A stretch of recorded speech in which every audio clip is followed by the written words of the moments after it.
এই সরকারের অনেকগুলো পাওয়ার সেন্টার আছে, যে কারণে আসলে এই সরকার ঠিকমতো ফাংশন করতে পারছে না, এই কথাটা দীর্ঘদিন থেকে বলছি। সর্বশেষ প্রধান উপদেষ্টা নির্বাচনের তারিখ নিয়ে একটা আভাস দিয়েছেন, বা কবে এটা ঘোষণা করতে যাচ্ছেন সেটা মোটামুটি স্পষ্টভাবে বলেছেন কয়েকজন রাজনৈতিক নেতার সামনে। সেই জিনিসটা নিয়েও নানা রকম উল্টোপাল্টা ঘটছে বলে বলতে পারি।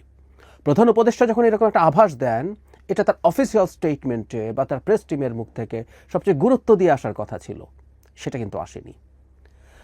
আমরা নিশ্চয়ই খেয়াল করেছি প্রধান উপদেষ্টা 3 দিন ব্যাপী বিভিন্ন রাজনৈতিক দলের সাথে বসেছেন। এর মধ্যে সর্বশেষ দিন তিনি যখন বসেন, সেখান থেকে বেরিয়ে দুজন খুব গুরুত্বপূর্ণ রাজনৈতিক নেতা, মুস্তফা জামাল হায়দার এবং জনাব ববি হাজ্জাজ, তারা জানান যে প্রধান উপদেষ্টা খুব অল্প কয়েক দিনের মধ্যেই নির্বাচনের তারিখ ঘোষণা করতে যাচ্ছেন, মানে একদম স্পেসিফিক রোডম্যাপ এবং তারিখ।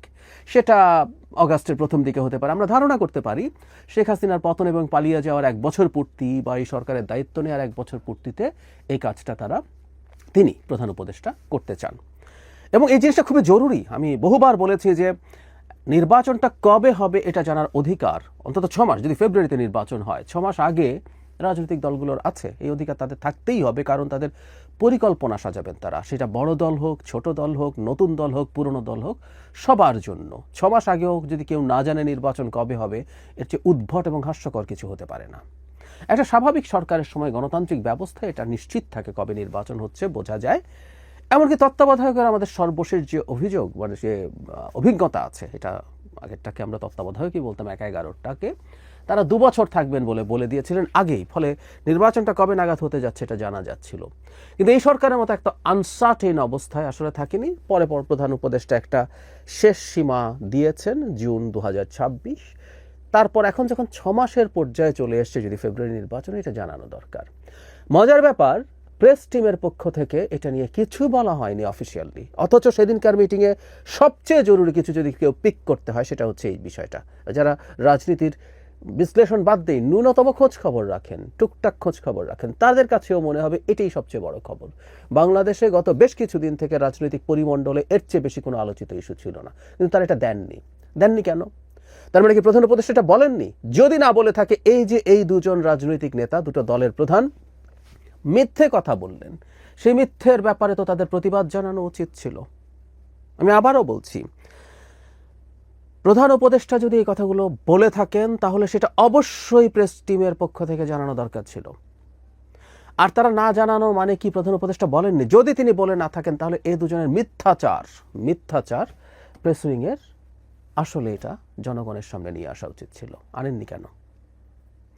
আমরা এই প্রেস টিমকে আগেও নানান কারসাজি করতে দেখেছি। কারসাজি কিভাবে করতে দেখেছি আমি সেটা বলি, আমাদের নিশ্চয়ই মনে আছে। কয়েক মাস আগে আমাদের ঐক্যমত্য কমিশনের 3 জন সদস্য, জনাব আলী রিয়াজ, জনাব বদিউল আলম মজুমদার এবং জনাব মনির হায়দার দেখা করেছিলেন প্রধান উপদেষ্টার সাথে। দেখা করার পর প্রধান উপদেষ্টা বলেছিলেন তাদেরকে ডিসেম্বরের মধ্যে নির্বাচনের জন্য সংস্কার প্রক্রিয়া সম্পূর্ণ শেষ করতে। সেই তথ্য আমাদের সামনে চলে আসে, স্ক্রলে চলে আসে, অনলাইন পোর্টালগুলোতে চলে আসে, তারা এইভাবেই জানান সাংবাদিকদেরকে। কিন্তু এরপর দেখা গেল প্রেস টিম নতুন করে স্টেটমেন্ট দিয়েছে যে না, প্রধান উপদেষ্টা এই ধরনের কোনো কথা বলেননি, তিনি বলেছেন আগের মতো ডিসেম্বর থেকে জুনের মধ্যে নির্বাচনের জন্য ইত্যাদি ইত্যাদি। তার মানে ওই 3 জন যারা গিয়েছিলেন তারা মিথ্যাচার করেছেন। ওই 3 জনকে আমরা চিনি, দূর থেকে অনেকে চিনি, তাদের লেখা, আন্ডারস্ট্যান্ডিং সব কিছুর সাথে আমরা জানি, তাদের ব্র্যান্ডিং কি, অনেকে ব্যক্তিগতভাবে তাদেরকে চিনি। তারা এরকম মিথ্যাচার করতে পারেন বা ভুল শুনতে পারেন, 3 জন একসাথে হতেই পারে না। কিন্তু সেটা পাল্টে দেওয়া হয়েছিল। সুতরাং এই প্রেস টিমের মধ্যেও কোথাও না কোথাও কারো না কারো প্রভাব আছে, যারা অনেক গুরুত্বপূর্ণ তথ্যকে ডিস্টর্ট করেন অথবা মানুষের সামনে আনতে দিতে চান না।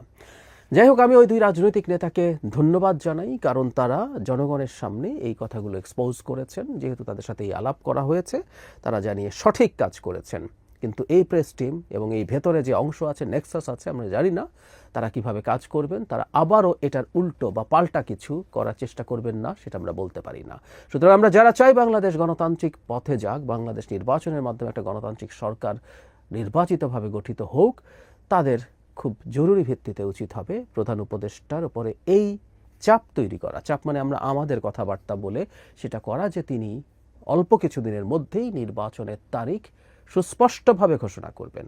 একদম স্পেসিফিক না হোক, মিড অফ ফেব্রুয়ারি, এটাও একটা মোটা দাগে বা দ্বিতীয় সপ্তাহ ফেব্রুয়ারির এরকম একটা কথাও আসলে হলেও চলবে, কিন্তু এটা স্পেসিফিক এবার হয়ে যেতে হবে।